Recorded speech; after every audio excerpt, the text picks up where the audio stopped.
All right, when you're working on your home page, there's some things that you're probably going to want to set up right off, right at the beginning. So you might want to set a theme. You can do that by over here in the corner clicking themes. They've got a bunch of different themes that you can choose from. Within each theme, you can choose a color on something like this that has a picture in the background.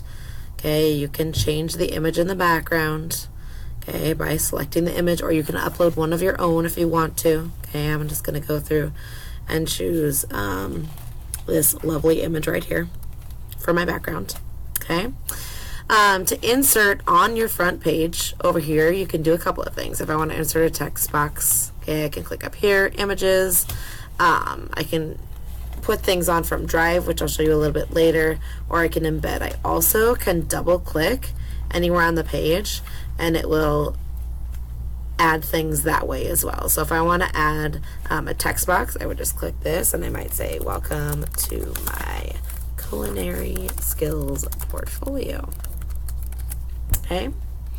I also maybe could go search for an image. I can add it. I can upload or select. Okay, I can search for a chef. Okay, oh, search. I almost did that. Chef. And see what it pulls up for me. Okay, I like this guy. He looks like he's ready for action. Okay, I can put that over there. And I can resize it and add it as I want to.